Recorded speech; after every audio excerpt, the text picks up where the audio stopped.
Hello friends, welcome to Gyrus education.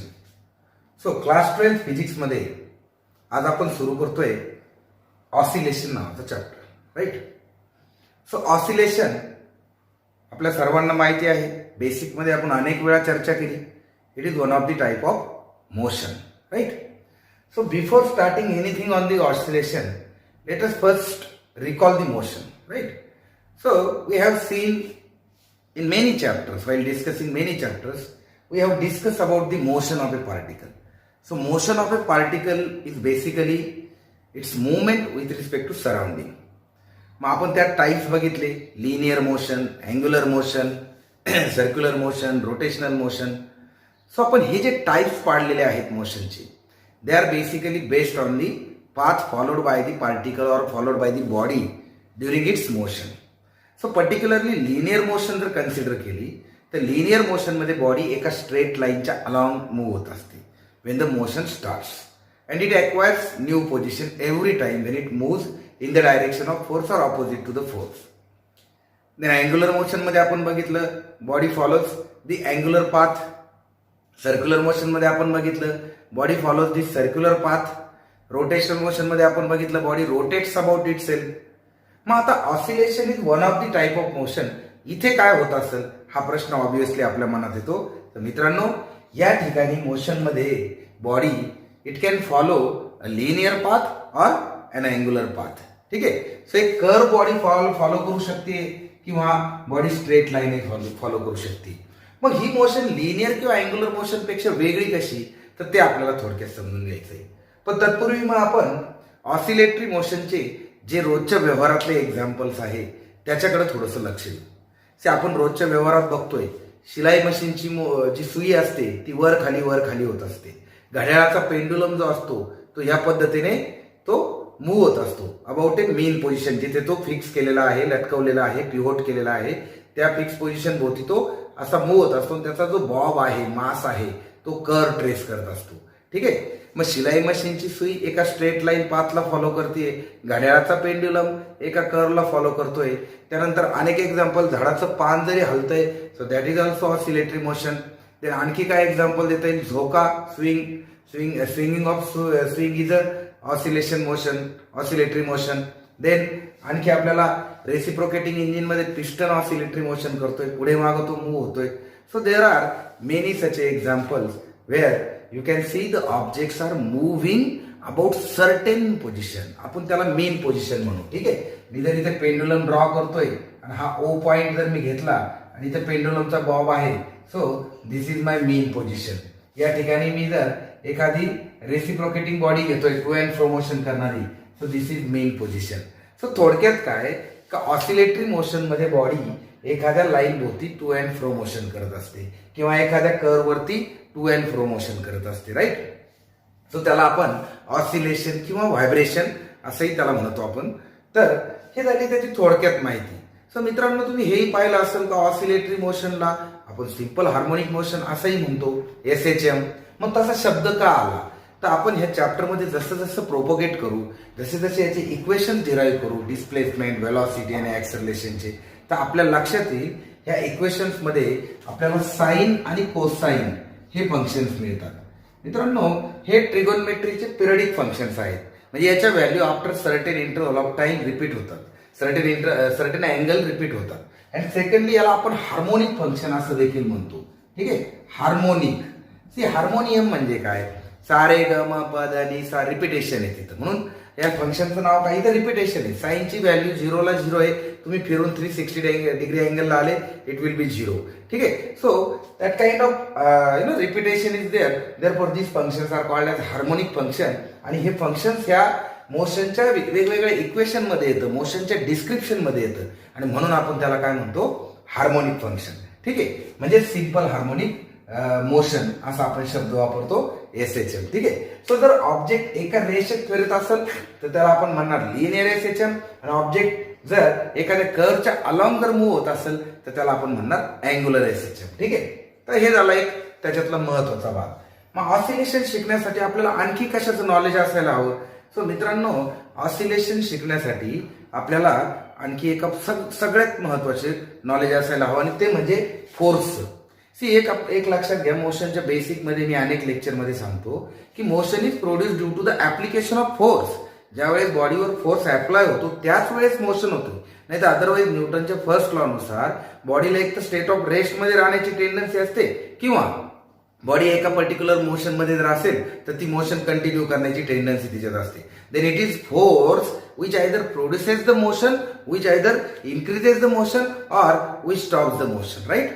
So या ठिकाणी फोर्सची इन्व्हॉल्वमेंट कशी येत असेल आणि तो फोर्सला काय म्हणायचं. सो ऑसिलेशन मध्ये आपल्याला रिस्टोरिंग फोर्स शिकायचा असतो. रिस्टोरिंग फोर्स, ठीक आहे ना. सो हा रिस्टोरिंग फोर्स काय करतो, त्या बॉडीला त्या मेन पोझिशनकडे रिस्टोर करण्याचा प्रयत्न करतो, मागे आणण्याचा प्रयत्न करतो, आणि म्हणून बॉडी त्या मेन पोझिशनच्या अबाउट कंटिन्युअसली मूव्ह होत असते. लाईक पेंडुलमच्या केसमध्ये पेंडुलम इनिशियल पोझिशनला असा आहे स्टेट ऑफ रेस्टला, याला डिस्प्लेसमेंट दिलं की तो असा होणार on account of gravitational force, component of gravitational force हा परत त्याच्या जागेवर येणार इथे, आणि इथून तो परत पुढे मूव्ह होणार आणि परत मागे येणार. तो प्रत्येक वेळेस तो रिस्टोरिंग फोर्स त्याला त्याच्या मेन पोझिशनकडे खेचायचं काम करतो. Same thing happens in this case also. समजा तुमचं स्प्रिंगचं ऑसिलेशन तुम्ही स्टडी करत असाल तर स्प्रिंगचं रिस्टोरिंग फोर्स तिथे पुढे मागे त्या स्प्रिंगला किंवा स्प्रिंगमध्ये ऑसिलेशन प्रोड्यूस करण्याचा प्रयत्न करतो. Tuning forecast set you will observe the same thing. So there are in such a restoring force in all the cases. Even गिटारचं, व्हायोलिनचं व्हायब्रेशन, त्याच्या स्ट्रिंगचं आपण म्युझिक वाजवताना there is a oscillation and there are restoring forces. मग हा restoring फोर्सेसला govern करणारा फोर्सचा कुठला लॉ आहे तो लॉ अगोदर समजून घ्या, चॅप्टर आरामात समजायला लागेल. So F is equal to minus K X हा जो फोर्सचा लॉ आहे हा याला गव्हर्न करतो ऑसिलेटरी मोशनला. मग इथे मित्रांनो एफ म्हणजे काय, रिस्टोरिंग फोर्स. एक्स म्हणजे काय, displacement of that particle from the mean position. K म्हणजे काय, फोर्स कॉन्स्टंट, राईट. के म्हणजे काय, फोर्स कॉन्स्टंट. स्प्रिंग असेल तर स्प्रिंगचा स्प्रिंग कॉन्स्टंट किंवा एनी अदर मोशन मध्ये तो फोर्स कॉन्स्टंट होईल. आणि निगेटिव्ह साईन काय इंडिकेट करतंय का हा जो फोर्स आहे हा डिस्प्लेसमेंटच्या विरुद्ध दिशेने ऍक्ट होतोय. म्हणजे ह्या इक्वेशनवरून बरंच काही शिकायला मिळतं. ह्या इक्वेशनवरून सगळ्यात महत्वाचा पॉईंट काय मिळतो का हा जो फोर्स आहे restoring force in case of oscillation it is directly proportional to the displacement of particle and its direction is always opposite to the direction of force. ठीक आहे. So this is the governing law of force to the oscillation, right. मग हे झालं ऑसिलेशनच्या काही मूलभूत गोष्टी. So आपल्याकडे आता ऑसिलेटरी मोशनची एक ओव्हरऑल आयडिया आहे की ऑसिलेटरी मोशन मध्ये किंवा ऑसिलेशन मध्ये किंवा व्हायब्रेशन मध्ये पार्टिकल एका मेन पोझिशन भोवती टू अँड फ्रो मोशन करतोय किंवा तो एका मेन पोझिशन भोवती असा अँग्युलर मोशन करतोय. So that is what is called as oscillation. त्याला गव्हर्न करणारा फोर्स असतो रिस्टोरिंग फोर्स. तो ह्या लॉ प्रमाणे काम करतो. F is equal to minus K X म्हणजे तो डिस्प्लेसमेंटला डायरेक्टली प्रोपोर्शनल आहे, पण दिशा मात्र त्याची प्रत्येक वेळेस डिस्प्लेसमेंटच्या विरुद्ध आहे. जसं आपण पेंड्युलम जर मेन पोझिशन पासून दूर नेतोय तर रिस्टोरिंग फोर्स हा त्याच्या मेन पोझिशन कडे ऍक्ट होईल. तुमचं डिस्प्लेसमेंट आउटर साइडला आहे, रिस्टोरिंग फोर्स इनर साइडला आहे. ठीक आहे. So this is how you can understand what happens exactly in the oscillation. Oscillatory मोशनला आपण हार्मोनिक शब्द वापरतो. Linear simple harmonic motion, angular simple harmonic motion, कारण त्याचे जे इक्वेशन्स आहेत मोशनचे त्याच्यामध्ये आपल्याला साइन किंवा कोसाइन हे ट्रिगोनमेट्रीचे फंक्शन सापडतात. तर हा झाला ऑसिलेशनचा एक इंट्रोडक्शनचा भाग. आता मित्रांनो आता महत्वाची गोष्ट तुम्हाला मला इथे सांगायची आहे या लेक्चरमध्ये, and then will start the various concept of oscillation. So महत्वाचे कन्सेप्ट असे आहे की ऑसिलेटरी मोशन जी आहे आपली ही बेसिकली एक पिरियडिक मोशन आहे. ऑसिलेटरी मोशन काय आहे, एक पिरियडिक मोशन आहे. मग तत्पूर्वी आपण पिरियडिक मोशनची संकल्पना समजून घेऊ.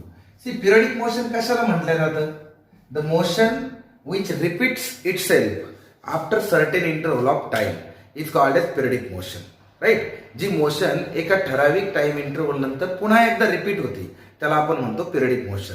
आणि पिरियडिक मोशन करणारी बॉडी एक पर्टिक्युलर सेट ऑफ मुवमेंट काय करत असते, रिपीट करत असते. तेवढा टाइम इंटरव्हल झाला का ती परत तो सेट रिपीट करेल. फॉर एक्झाम्पल पृथ्वीचं सूर्याभोवती फिरणं is a periodic motion.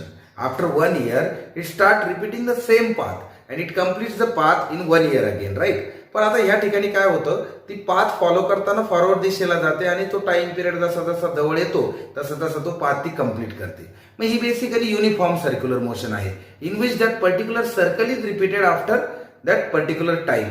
Such a time is called as time period, right. म्हणजे the time taken by the particle to complete that path is called as time period, right? And how many paths it is completing in the given time period, that is what is frequency. हे झाली periodic motion. मग आता circular motion आणि oscillation सारखे आहे का? मग नक्कीच नाही.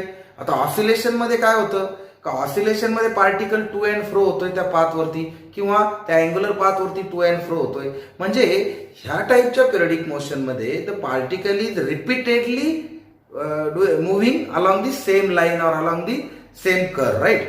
म्हणजे त्या ठिकाणी त्या लाईनला म्हणजे त्या एक्स्ट्रीम पॉइंट्स मधल्या अंतराला आपण जर एक पाथ लेंथ म्हटलं आणि त्या कम्प्लीट सेटला ऑसिलेशन जर म्हटलं तर या ठिकाणी oscillation is repeated in the given time, right?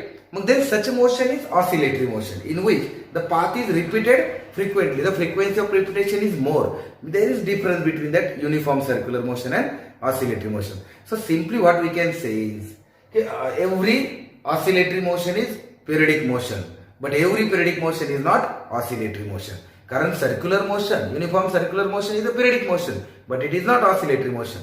But oscillatory motion is always a periodic motion. ठीक आहे? तर हे थोडक्यात समजून घेण्याचा भाग आहे. बाकी ऑसिलेशन समजून घेण्यासाठी तुम्हाला आणखी काय समजून घ्यावं लागेल. सो नीट लक्ष द्या. सी ऑसिलेशन मध्ये सपोज ही मीन पोझिशन आहे, पार्टिकल काय करतोय, टू अँड फ्रो मोशन करतोय किंवा अप अँड डाऊन मोशन करतोय. म्हणजे तो ह्या मीन पोझिशन पासून एका एक्स्ट्रीम एंडला जातो, लेट इट बी A1, आणि दुसऱ्या एक्स्ट्रीम एंडला जातो, लेट इट बी A2.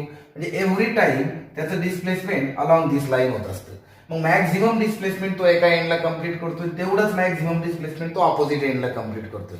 म्हणजे इथे तुम्हाला एक टर्म मिळते, that is what is called as amplitude of motion. So amplitude of motion कशाला म्हणायचं? The maximum displacement of particle from its mean position is called as amplitude of that motion, amplitude of that simple harmonic motion. Then इथे second महत्वाचा point काय आहे? It goes to the extreme position, then moves back to the mean position, again goes to the second extreme position, and then to the mean position, and the motion keeps on repeating. So हा जो complete set आहे ज्यामध्ये त्याने जाताना सुरुवातीला A, येताना A, परत इकडे A आणि परत जाताना A, म्हणजे असं टोटल 4 अंतर तो कव्हर करतो वन ऑसिलेशन मध्ये. सो मग त्याला आपण काय म्हणणार? That is the length of one oscillation. आणि तो टू एक्स्ट्रीम एंड मध्ये हे करतोय, that is the length of path which is 2A. So length of path किती आहे? 2 टाइम्स अँप्लिट्यूड. एका ऑसिलेशनची लेंथ किती येईल? म्हणजे एका ऑसिलेशन मध्ये पाथ ट्रॅव्हल किती होईल? Distance travel, that is 4 times amplitude. ह्या टर्म्स तुम्हाला इथे लक्षात येतील. देन पिरियड ऑफ ऑसिलेशन कशाला म्हणता येईल? The time taken by the particle to complete one oscillation is called as period of oscillation. Then frequency of oscillation कशाला म्हणता येईल? It is the number of oscillations completed per unit time. ठीक आहे? So ही झाली basic terminology. So you must know amplitude, then period of oscillation, then frequency of oscillation, then path length means the path on which the oscillation is taking place, and the length of oscillation किंवा distance traveled in one oscillation. ठीक है? So it is denoted by A, it is denoted by T, it is denoted by N. Path length is denoted by simply we can take it as a L, or it is 2A and it is 4 times amplitude. So this is what is about oscillation. So या oscillation chapter मध्ये आपण till the end how to derive the equations for various equations of oscillation हे आपण शिकणार आहोत. Simple पेंडुलमचे laws आपण prove करणार आहोत. Graphical representation of oscillatory motion आपण करणार आहोत.